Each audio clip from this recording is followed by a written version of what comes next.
Se você tá lutando sozinho, sozinha pelo teu casamento e acha que não tem mais jeito, Calma, fique tranquilo. Isso é muito mais comum do que você imagina e a gente tá aqui justamente para você não ter que desistir aí do teu casamento. no vídeo de hoje nós vamos te mostrar 4 conselhos infalíveis para você aplicar aí no teu relacionamento, se você acha que tá lutando sozinho, sozinha pelo teu casamento. Inclusive o número 3 é onde as pessoas mais cometem erros. Por isso fica aqui com a gente até o fim, porque a gente não quer que você desista do teu casamento antes de aplicar esses 4 conselhos infalíveis, ok? Eu sou Gabriel. E eu sou a Bruna. Nós ajudamos homens e mulheres que estão com dificuldades na relação a salvarem seu casamento. Exato. Então se você gosta desse tipo de conteúdo, já deixa aqui o seu like, inscreva-se no canal e ative o sininho, porque todas as semanas você vai ter vídeos como esse aqui para te ajudar a salvar o seu casamento. Muitas pessoas acham que para salvar o seu casamento, a mudança tem que começar vindo do outro, mas isso não é bem verdade, né? Se você focar na tua parte e ser a mudança, dificilmente o seu cônjuge não vai mostrar nenhum sinal de melhora ou de reação. Essa mudança ela precisa começar por você, porque você também colabora, mesmo sem saber, para tudo que está acontecendo aí. Exatamente. Lembra quando você estava lá na escola, por exemplo? Você pode ter feito parte aí de uma turma que era muito bagunceira. Então a turma sempre estava fazendo bagunça ali, chegava uma professora, ela ficava gritando, ficava ameaçando e os menininhos lá, seus amigos, continuavam bagunçando. Aí chegava um outro professor e ele não falava nada. A sua turma já não dava nem um pio, ficava todo mundo quieto, com medo ali, respeitando o professor. Qual que é a diferença de um professor para o outro se a turma era a mesma? O que mudou? Então, para um ciclo, né, ser quebrado dentro de um casamento, a gente tem que ter noção disso, de que o controle está em nós mesmos. Então a gente, para quebrar esse ciclo, precisa agir onde a gente tem controle. Exato, nesse caso era o professor. Mudou o professor, a turma mudou. Então se você mudar, consequentemente a tua relação vai mudar. Bom, então vamos para o que interessa aí, que são os 4 conselhos que você precisa aplicar aí para salvar o seu casamento. Isso. Primeiro tópico então é você não considerar o divórcio como opção. Como assim? Bom, quando a gente está num momento de crise, o que as pessoas fazem? Elas tendem a desistir de tudo. Então as pessoas no casamento elas são 8 ou 80. Ou tudo está muito bem, ou quando elas estão em momentos de crise elas acham que não tem mais jeito. Acham que já não ama mais o parceiro ou a parceira e que não tem mais jeito. Mas muitas vezes a gente só está vivendo ali um momento de crise. E pode parecer simples esse conselho, mas ele é fundamental. Se você coloca o divórcio como opção, essa sementinha que tu plantou na cabeça, ela começa a crescer. Então a frase que tu tem que ter em mente aí é o seguinte, ó. Você não pode impedir que os pássaros andem aí sobre a tua cabeça, mas você pode impedir que eles façam ninhos. Então não coloca o divórcio como opção, senão isso vai começar a crescer e a cada coisinha você vai começar a ameaçar o teu parceiro ou a tua parceira e vai acabar piorando muito a situação. Com tudo que a gente te passar aqui, se você aplicar, você vai ver que o divórcio não é uma opção. É como se você tivesse um foco errado aí na sua cabeça que te enfraquece. Porque a partir do momento que você está se esforçando para fazer aquilo dar certo e você tem uma opção que parece um pouco mais confortável, mesmo não sendo, né, um pouco mais fácil, aquilo meio que rouba a sua força e a sua energia para todo o esforço, para toda a fé que você precisa ter nesse momento. Isso, lembra que entre o 8 e o 80 existe 72 passos, ok? Mas vamos então para o segundo tópico. Segundo tópico, então, é você parar de errar. Você ser a pessoa que não está errando nesse casamento. Não que você vai ser perfeito, perfeita, porque isso não existe. Mas que a outra pessoa note que você está se esforçando. Aqueles erros que você cometia sempre, né? Vez após vez, que você já tinha como hábito, você começa a mudar esses hábitos, mesmo que seja muito difícil para você.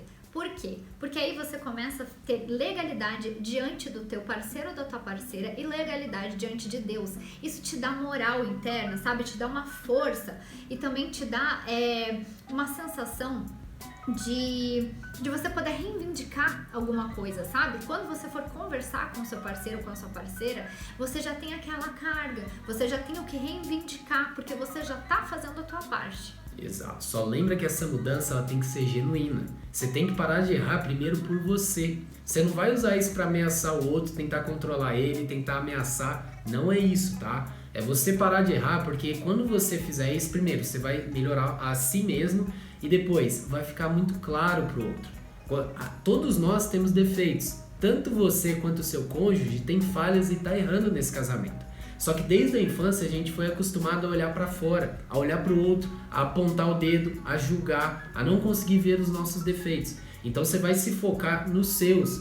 O outro tem 1000 defeitos, milhões? Sim, mas tem a sua parte também. Então, como a Bruna falou, para depois você ter argumento para conversar, para o outro te dar credibilidade, Deus também, que daqui a pouco a gente vai falar sobre isso, você tem que estar com a sua parte em dia. Então, que somente o outro a partir de agora esteja errado.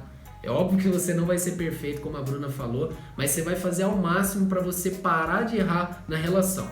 E só esse primeiro ponto aí, esse segundo, na verdade, se você aplicar, o outro já vai começar a entender algumas coisas aí e já vai melhorar muito com você. Lembra aquela parte do ciclo que a gente estava falando aqui? Sempre tem responsabilidade dos dois sobre algum ciclo que está acontecendo. Às vezes uma pessoa deixa de se cuidar porque está meio depressiva, a outra começa a parar de admirar, para de elogiar. Aí a outra pessoa cobra que a outra não está elogiando. Aí a outra pessoa acha que essa pessoa está ficando chata. Então, assim, se for ver, ai, mas quem que começou? Quem que teve culpa? Aí começa aquela história lá, quem que veio primeiro? O ovo ou a galinha? Né? Então isso não leva a lugar nenhum. A gente tem que entender que quando a gente quebra algum ciclo pela gente mesmo, né, que atitude eu posso tomar aqui? É onde eu tenho controle para que quebre esse ciclo. Entende? Você fazendo mudanças ali onde você pode agir, já causa uma grande mudança no teu casamento. Só esses 2 conselhos que a gente te passou aqui já valem ouro. Então, antes da gente ir pro terceiro conselho, já aperta o botãozinho do like, se inscreve aqui no canal e vamos pro terceiro conselho. Terceiro tópico, então, anote aí, é você iniciar o seu processo de melhoria como pessoa. Mais uma vez, isso tem que ser genuíno. Lembra que você sempre tem que lutar pela sua relação e não contra ela.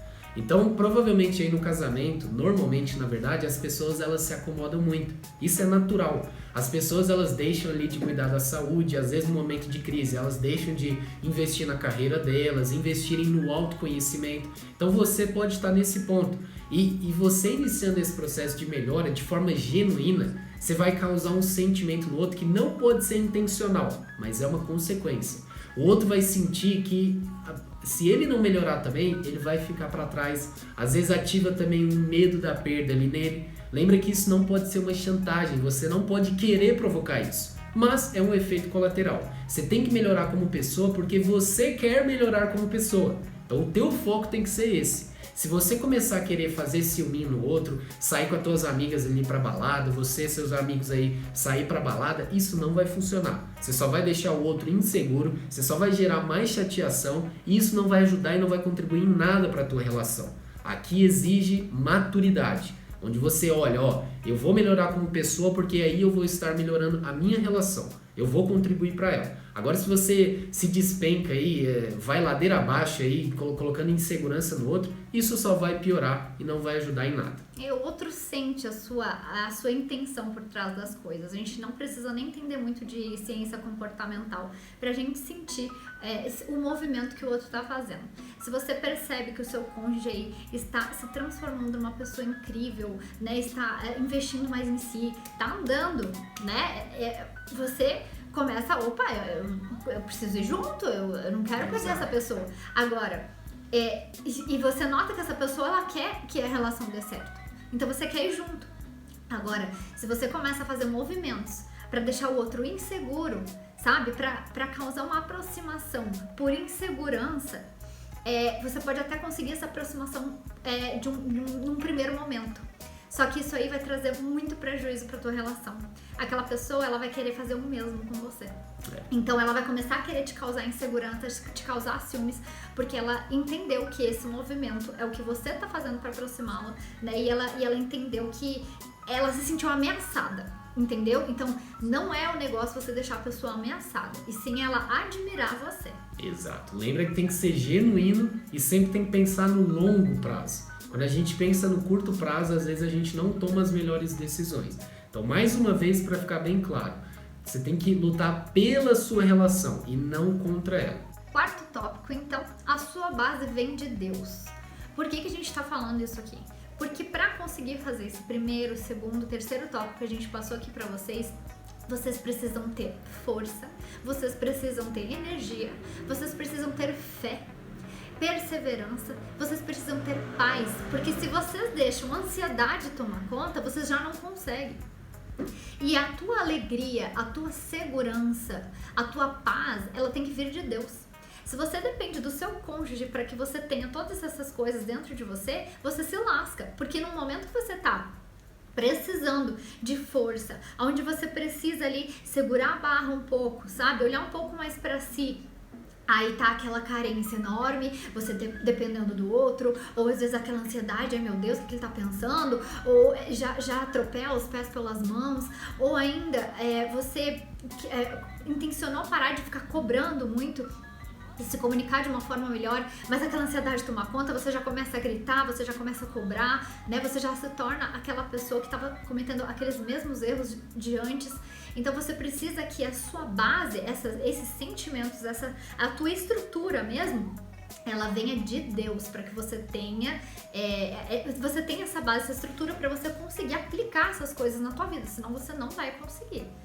E lembra que a mudança, a gente está falando muito isso porque é a verdade. A mudança ela tem que ser genuína. Por quê? Porque Deus é justo.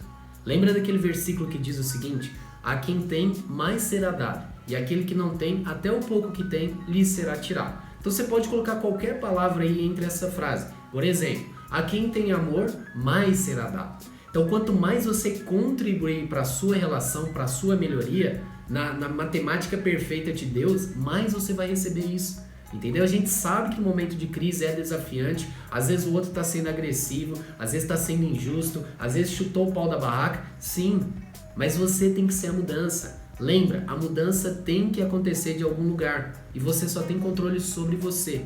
Que você seja o início da mudança. Quando a gente decide iniciar esse processo de mudança, a gente tem esse poder. Porque lá em Gênesis 2:24 é dito que o homem tem que deixar pai e mãe e unir-se à sua mulher, tornando-se os dois uma só carne.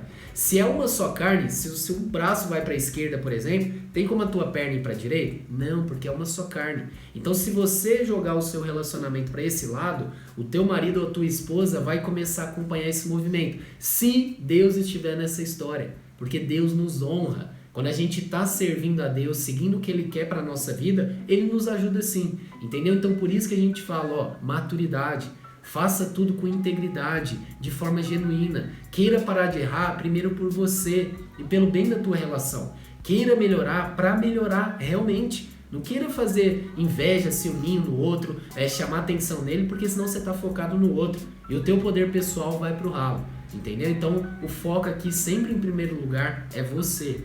Entenda que os dois têm sentimentos, os dois têm os seus porquês, os dois têm as suas necessidades, os dois têm as suas formas de ver as coisas. Então, quanto mais diálogo e mais empatia tiver um com o outro, né, para vocês se entenderem que os problemas são do casal, não é um e o outro. Enquanto você vê você e o outro, fica muito difícil. Vocês precisam se ver como casal e tratar dos problemas juntos. Como podemos resolver isso aqui, ó? Aí vai começar a dar certo. Enquanto você vê o teu problema e o do outro, né, e olhar apenas as suas necessidades, não vai funcionar. Tá, mas aí, Gabriel, Bruna, eu já tentei de tudo isso. Eu já fiz de tudo que vocês estão falando. Eu já pratiquei essa mudança durante meses. Eu já fui essa pessoa melhor, né? Eu já apliquei todas as coisas. E o meu cônjuge não teve jeito, já até pediu divórcio, já saiu de casa, não quis mais saber, né? Existem situações assim? Existem situações assim. E nós já mentoramos muitas pessoas que estavam nessa situação e teve jeito. E é por isso que a gente vai te falar aqui que quando você já fez toda a sua parte, mas primeiro você tem que fazer a sua parte.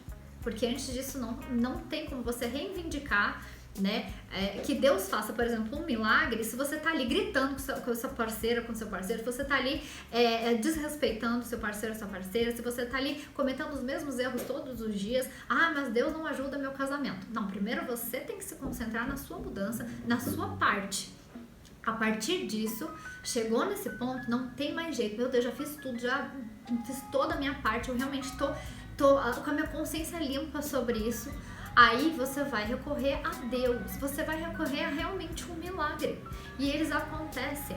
Só que eles só acontecem a partir do momento que você já tem essa carga, essa legalidade com Deus, esse já ter feito toda a sua parte, entende? Até o sentimento que você tem é diferente, a conexão que você vai ter com Deus, a forma de você fazer a tua oração, sabe? Você vai sentir que assim, pô, eu já fiz tudo, sabe? Você vai reivindicar aquilo e vai entrar em campo de oração.